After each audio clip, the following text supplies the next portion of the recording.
we remain steadfast in our commitment in delivering local news that matters.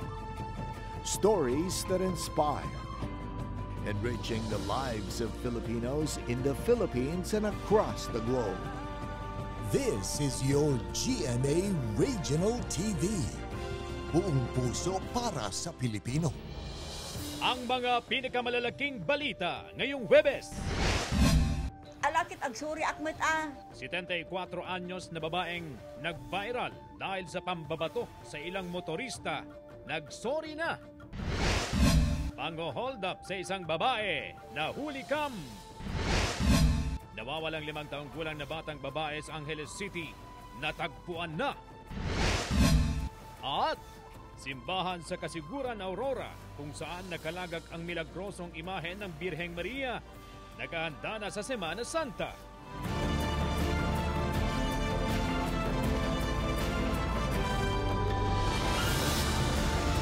Ito ang GMA Regional TV 1 North Central Luzon. Masantos siyang arem na imbag gamale maya pagat panapon kapuso. Narito na ang 1 North Central Luzon. Hatid namin ang mga pinakamalaki at pinakahuling balita sa Hilaga at Gitnang Luzon. Live mula rito sa GMA Dagupan Station, ako po si Chris Zuniga. Ilang araw bago ang Semana Santa, presyo ng iba't ibang gulay at isda sa Dagupan City tumaas na. Alamin natin kung magkano sa live report ni Jasmine Gabriel Galban. Jasmine? Chris, bagamat mataas ang presyo ng gulay, tiniyak ng ilang negosyante na sapat ang supply ng gulay sa Semana Santa.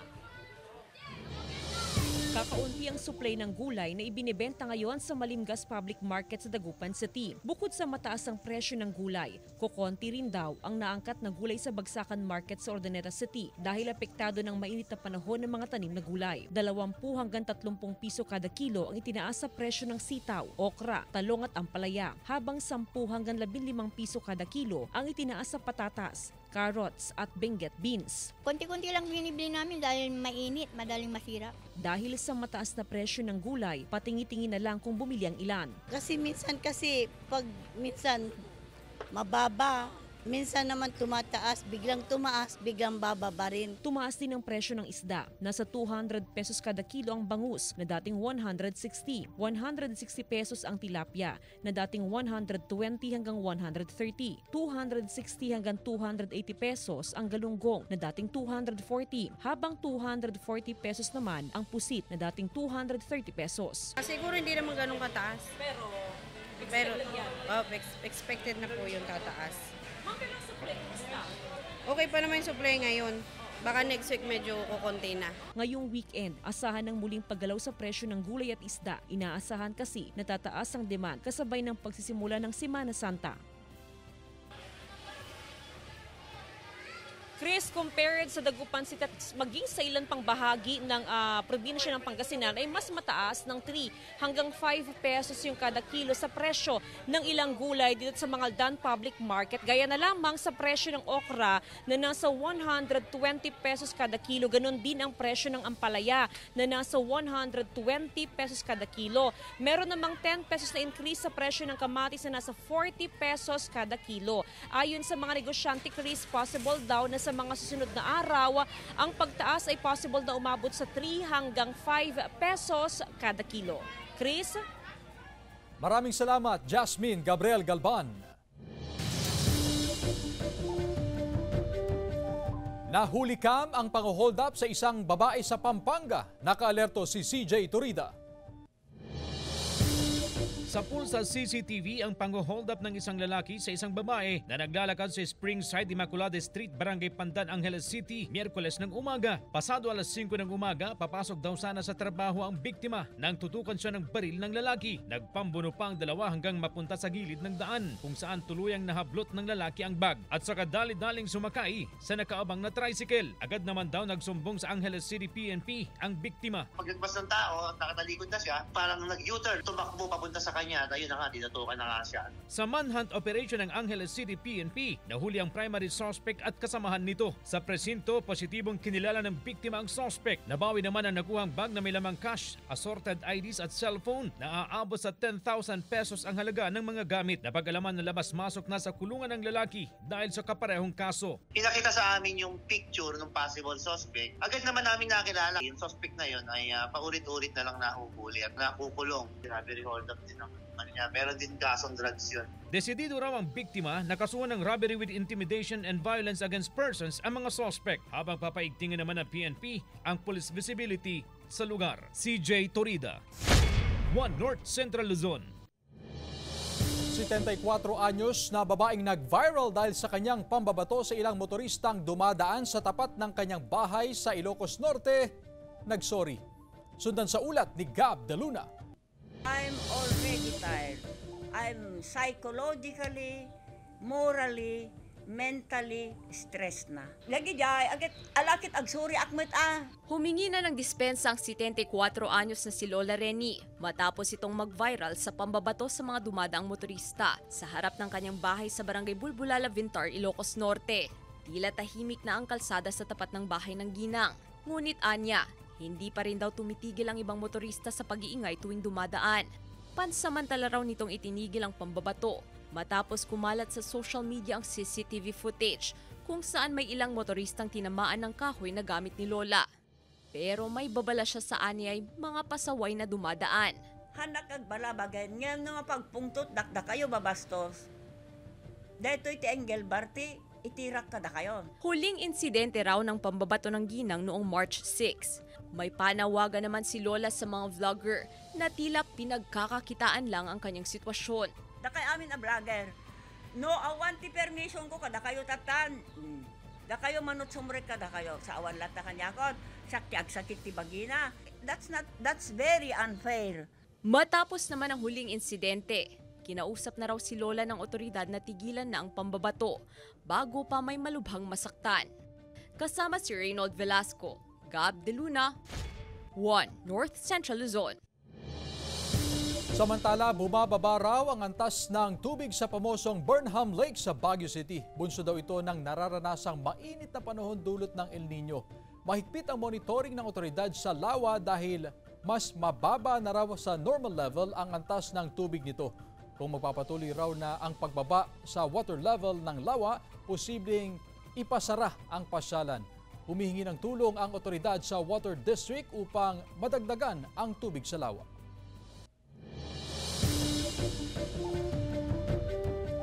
Padre Pio Pilgrimage Site sa Pasukin, Ilocos Norte nakahanda na sa pagdagsa ng mga deboto. Ating silipin sa report. Handa na ang Sanctuario de Padre Pio na isa sa mga pilgrimage sites sa Davila, Pasukin, Ilocos Norte. Dinarayo kasi ito ng mga deboto at turista tuwing mahal na araw. Kilala si Padre Pio bilang healing priest, kaya malaki ang paniniwala ng mga deboto na marami na itong natutupad na dasal lalo na sa mga may sakit. Bukod sa chapel, pinakabinibisita ang 14 na Stations of the Cross. May mahigit 100 steps ito paakyat na kinukumpleto ng mga deboto. Karamihan dito ma'am yung mga may sakit pupunta dito. Kaya dinadayo nila dito ma'am. Ikinumbinser ko pa dagiti kakabsat ko, dagiti adda sakit na. Kasi talaga milagro ma'am nga makaagas. Marami ang bumibisita sa lugar dahil sa tahimik at maaliwalas na ambience. Napapalibutan din ito ng mga puno. Wala naman daw entrance fee ang pilgrim site. Every 23rd of the month, meron silang mass. Meron silang healing mass, ganyan. Yes. Maraming deboto ang pumupunta dyan.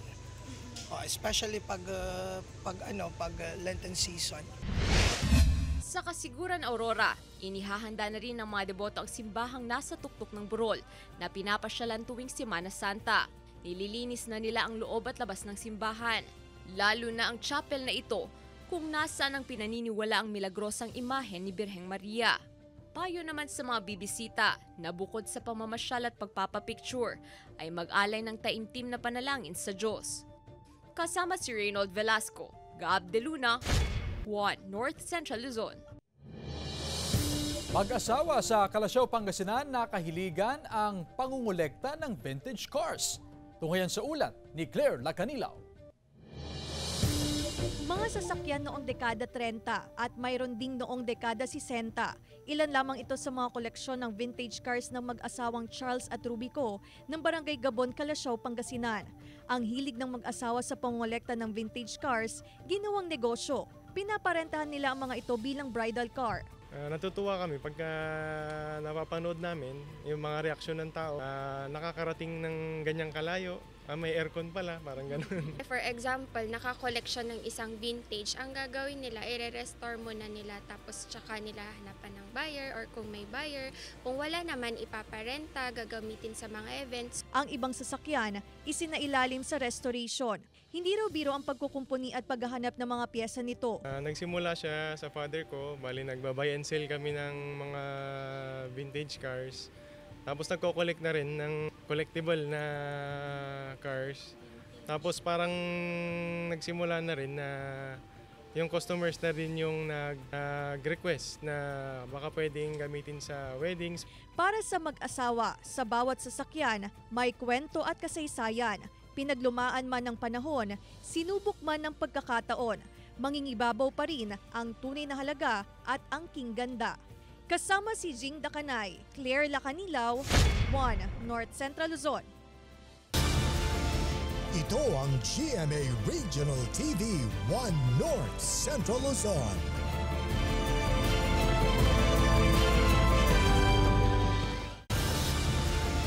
Ito ang GMA Regional TV 1 North Central Luzon. Mga namamasyal sa Tondaligan Beach sa Dagupan City, dumarami na ngayong mainit ang panahon. Narito ang report ni Joan Punsoy.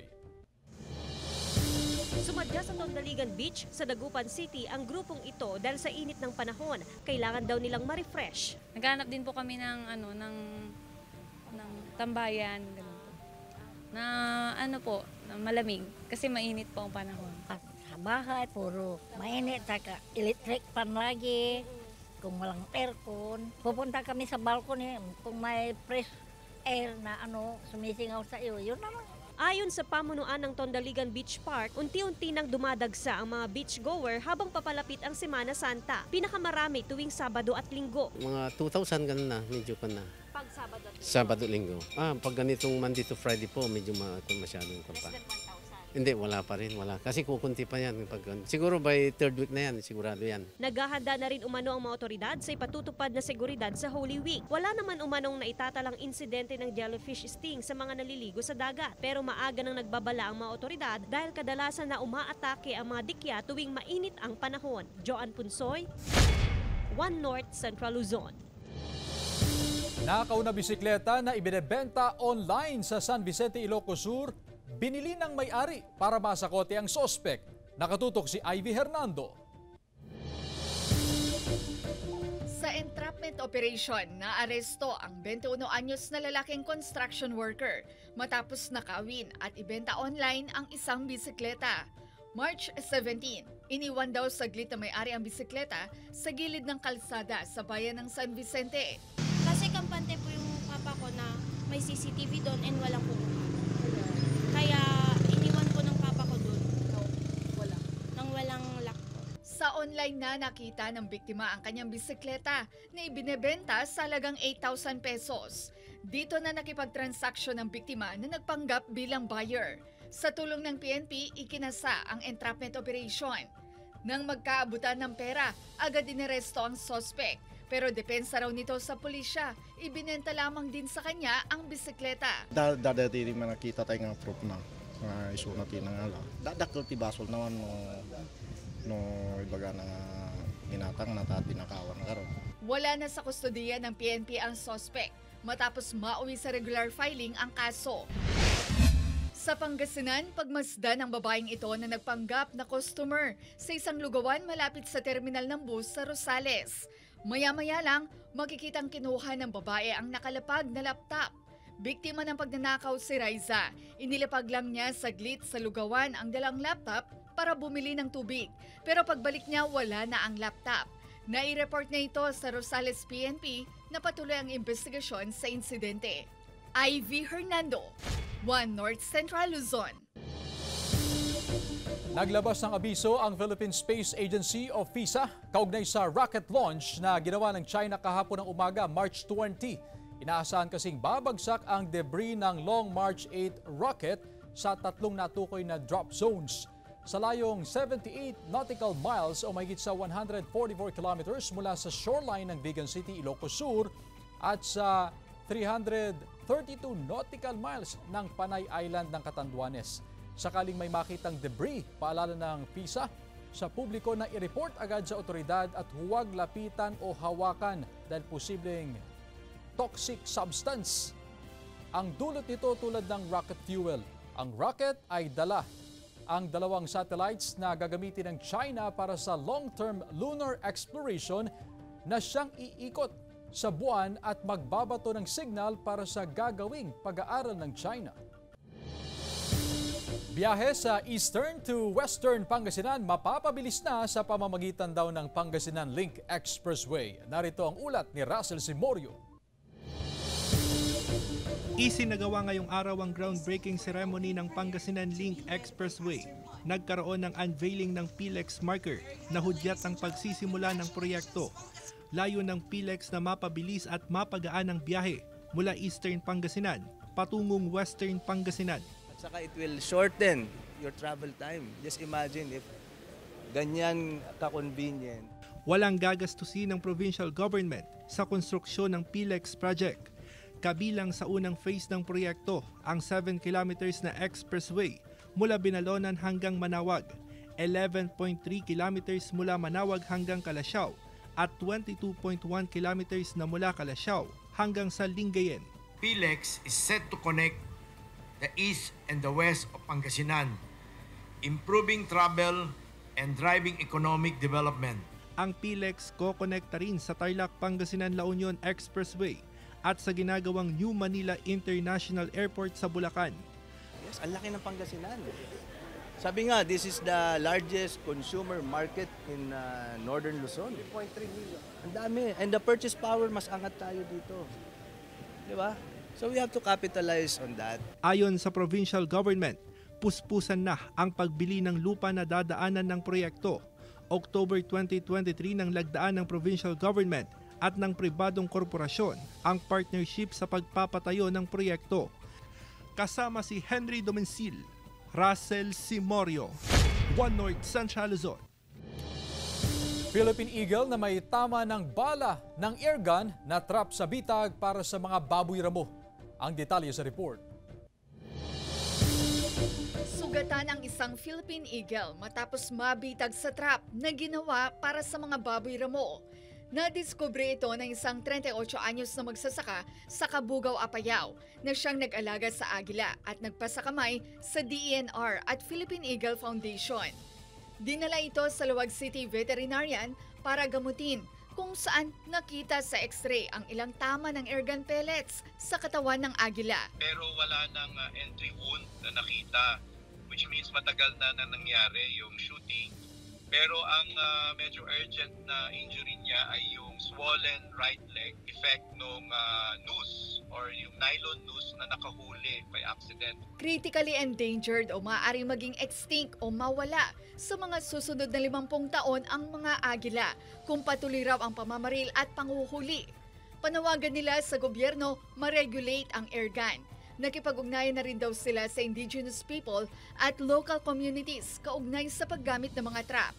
Although siya ang king of the skies, madalas din po siya maglakad sa forest floor para maghanap ng prey items like snakes, rodents, kaya vulnerable sila dito sa mga traps. Inaasang mapakakawalan sa wild ang agila sa loob ng 2 o 3 buwang rehabilitasyon nito. Ayon sa Philippine Eagle Foundation, 2015 nang madiskubre ang unang eagle nest sa Kalanasan, Apayao na nasundan na pagkakasagip sa isang agila sa bayan ng Puntol taong 2016. Sakaling maprotektahan ang bilang ng mga agila, may kokonsidera raw na ika-4 na UNESCO Biosphere Reserve ang lowland forest ng Apayao sa buong bansa. Kasama si Norman Raca, Ivy Hernando, One North Central Luzon. Samantala, libreng check-up sa mga kababaihan isinagawa sa Pampanga. Tunghayan sa report.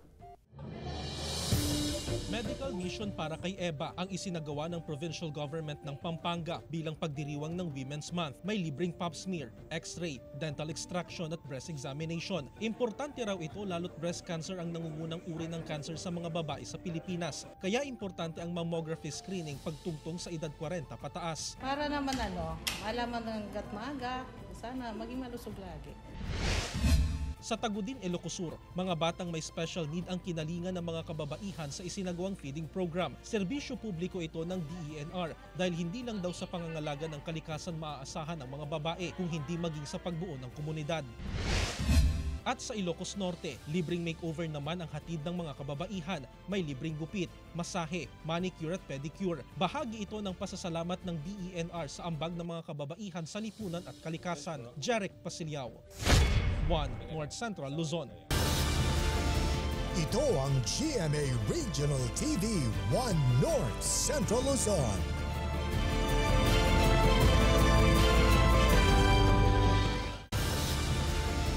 Ito ang GMA Regional TV 1 North Central Luzon. Nawawalang 5 taong gulang na batang babae sa Angeles City natagpuan na. Tutukan sa report. Masaya at emosyonal ang naging pagtatagpo ng 5 taong gulang na batang si Ali at ng kanyang magulang nang mahanap ang bata matapos ang ilang araw na pagkawala. Nawala ang bata matapos makalabas sa kanilang bahay sa Barangay Balibago, Angeles City noong Linggo, March 17. Umabot sa footbridge ng Barangay Santo Domingo ang bata kung saan siya kinuha ng isang lalaki at isinakay sa jeep.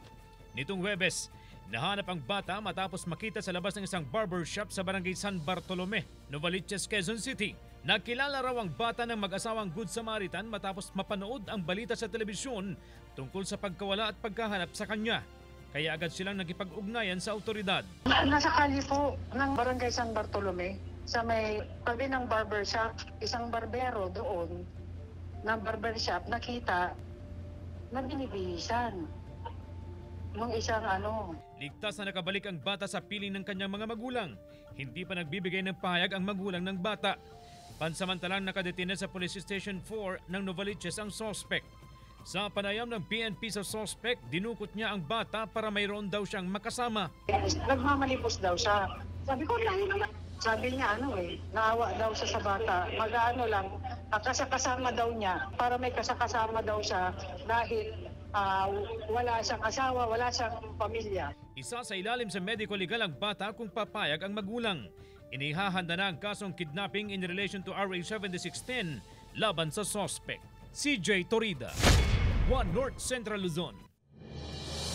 Malafiesta sa nayon ang naging pagsalubong ng mga Ilocano ng Ilocos Sur sa mga delegado ng Philippine Experience Program o PEP.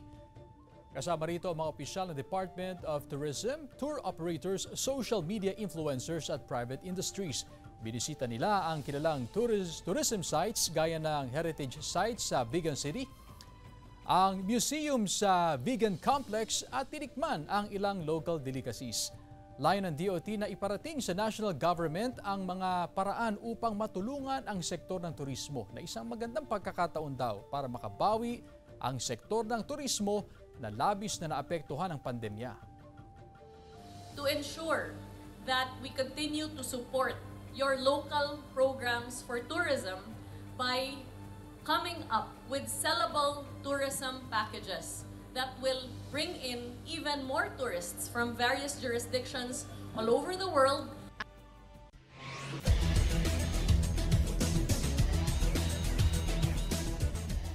Perpetual Junior Altas naipuwersa ang do-or-die match kontra sa Letran Squires. Naritong report. Naitabla ng Perpetual Junior Altas ang serye sa finals ng NCAA Season 99 Juniors Basketball Tournament matapos maungusan ng Letran Squires sa score na 91-90. Bumida sa laro si John Daniel Pagulayan na kumamada ng 23 points at 10 rebounds. Isasagawang do-or-die Game 3 sa Sabado, March 23. Naibulsa naman ng Mapua Red Robins ang ikatlong pwesto matapos talunin ang San Sebastian Staglets sa score na 64-62. Samantala, tinanghal na most valuable player ng NCAA Season 99 Juniors Basketball Tournament si Emil Acido ng Perpetual Junior Altas. Kasama ni Asido sa Mythical Five sina EJ Castillo ng EAC Brigadiers, Mark Goho Cruz ng Perpetual Junior Altas, George Diamante ng Letran Squires at James Daep ng Perpetual Junior Altas. Rookie of the Year si Mark Goho Cruz. Pinarangalan din bilang Defensive Player of the Year si Paul Enal ng JRU Light Bombers. Kasama niya sa All-Defensive Team sina James Daep, Emil Asido, George Diamante at Martin Pineda ng JRU Light Bombers. Most Improved Player si EJ Castillo ng EAC Brigadiers. Nakuha naman ng Lyceum of the Philippines University ang Sportsmanship Award. CJ Torida, One North Central Luzon. Mga estudyante ibinida ang talento sa street dance parade sa Dingras, Ilocos Norte. Tunghayan sa report. Mainit man ang panahon, bakas ang ngiti sa mga high school student mula sa iba't ibang paaralan ng Dingras, Ilocos Norte habang ipinapamalas ang kanilang talento sa pagsayaw. Agaw pansin ng mga naggagandahan at makukulay na costume at props ng mga kalahok. Sentro ng kanilang sayaw ang pagpapakita ng mayamang kultura ng bayan sa pagtanim at pag-ani ng palay bilang bahagi ng Ani Festival 2024. This street dance showcases our culture, talent and identity of a true Dingreño. And dito nila ikinukwento kung paano nabubuhay yung mga tao being the rice granary through farming. Kaya pinapakita nila yung mga sakripisyo at hirap sa pag-ani. Namangha naman ang mga manonood sa ipinakitang galing ng mga performer. Pareho po silang magaling. Maganda din po. Iba-iba yung design. So, lahat po maganda. Isa naman sa aabangan ng Miss Annie Festival 2024. Tatagal hanggang March 24 ang kapistahan ng bayan. Kasama si Reynold Velasco, Gab De Luna, One North Central Luzon. Samantala, mapapanood niyo po ang episode na ito at iba pang pinakahuling lokal na balita sa official website ng GMA Regional TV, www.gmaregionaltv.com. Pwede rin kayong bumisita sa aming official YouTube channel, GMA Regional TV, at i-click ang subscribe button para sa pinakamainit na balita mula sa mga rehiyon. Nais din naming pasalamatan ang mga kapuso sa Hilaga at Gitnang Luzon, maging ang mga kapuso natin abroad. Dahil sa GMA Regional TV, local news matters. At yan ang mga pinakamalaki at pinakahuling balita sa Hilaga at Gitnang Luzon. Maraming salamat sa pagsama sa amin pati na ang mga kapuso sa ibang bansa na tumutok sa mga balita sa rehiyon. Ako po si Chris Zuniga. Kami ang GMA Regional TV, One North Central Luzon. Buong puwersa para sa mas malaking misyon at mas malawak na paglilingkod sa bayan.